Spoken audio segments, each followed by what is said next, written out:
बिस्मिल्लाहिर्रहमानिर्रहीम, अस्सलाम वालेकुम। मैं हूं हमजा अशरफ और मैं हूं सफिया खान। शामिल करते हैं हेडलाइंस।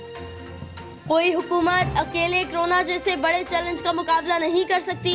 वज़ीर-ए-आज़म इमरान खान की सैलानी वेलफेयर ट्रस्ट के वफ़द से मुलाकात।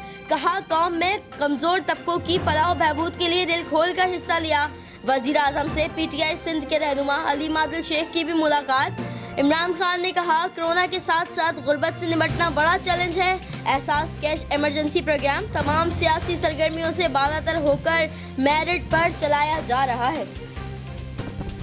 कराची में 2 हफ्तों के दौरान 300 अमवात। जिना अस्पताल में 15 रोज में 220 अफराद का इंतकाल हुआ। डॉक्टर सिमी जमाली के मुताबिक 15 रोज में जिना अस्पताल के शोबा हादसात में 99 अफराद का इंतकाल हुआ। 121 अफराद अस्पताल पहुंचने से कबल इंतकाल कर गए। इंतकाल करने वाले तमाम अफराद के कोरोना टेस्ट नहीं किए गए। फैसल ईदी का कहना है कि अप्रैल के 13 दिनों में 387 अफराद की लाशें सर्द खाने लाई गईं। सिंध में अगले 14 दिन के लिए सख्त लॉकडाउन होगा। वज़ीर-ए-आज़म सिंध मुराद अली शाह ने वाज़ेह कर दिया। कराची में प्रेस कॉन्फ्रेंस करते हुए कहा कि पूरा मुल्क साथ चलेगा तो सबको फायदा होगा। कोई तो वजह है वफाकी हुकूमत ने 14 दिन लॉकडाउन बढ़ा दिया है। समझ नहीं आ रही कंस्ट्रक्शन इंडस्ट्री खोलने की क्या जरूरत है। मोटरसाइकिल की डबल सवारी से पाबंदी नहीं उठाई जाएगी। ताजिरों के मसाइल हल करेंगे। वज़ीर-ए-आला सिंध प्रेस कॉन्फ्रेंस के दौरान आप दीदा भी हुए। बोले हाथ जोड़कर कहता हूँ अवाम की जिंदगियों का सोचें। वज़ीर-ए-आला सिंध लोगों को मौत की कहानियां सुनाकर मायूस ना करें। मीडिया पर आने के बजाय सिंध में फैले भूख और अफलास को देखें। मुआविन ख़ुसूसी बराए इत्तलात फिरदौस आशिक अवान की जवाबी प्रेस कॉन्फ्रेंस। कहा मुराद अली शाह साहब यह आपकी सवाबदीद है। लॉकडाउन करें या कर्फ्यू लगाएं। 18वीं तरमीम के बाद सूबों के पास इख्तियारात हैं। विफाक सिंध की आवाम को कोरोना के रहमो करम पर नहीं छोड़ सकता। कोरोना और विफाक और सूबों को मिलकर काम करना है।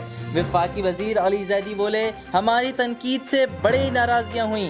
कराची को ठीक करे बगैर मुल्क को आगे नहीं ले जा सकते। एक दूसरे को नीचा दिखाने के लिए टीवी पर बहस चल रही है।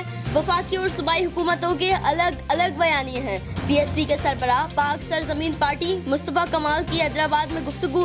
बोले आपके रवैये से वबा मजीद फैल रही है। आगे के हालात ज्यादा खराब नजर आ रहे हैं। अवाम तो बीच में लटक गई है।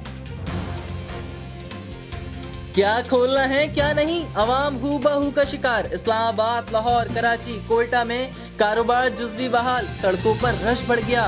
तामीराती सामान की दुकानें, बेकरियां, मैकेनिक्स, हजाम और ड्राई क्लीनर्स की दुकानें खुल गईं। लाहौर में पुलिस ने ताजिरों को दुकान खोलने से रोक दिया। नोटिफिकेशन से लाइल्मी का इजहार। फिलहाल कितना ही। मजीद खबरों और अपडेट्स के लिए विजिट करें हमारी वेबसाइट csnlive.tv। इसके अलावा आप हमें फेसबुक और ट्विटर पर भी ज्वाइन कर सकते हैं। देखते रहिए CSN।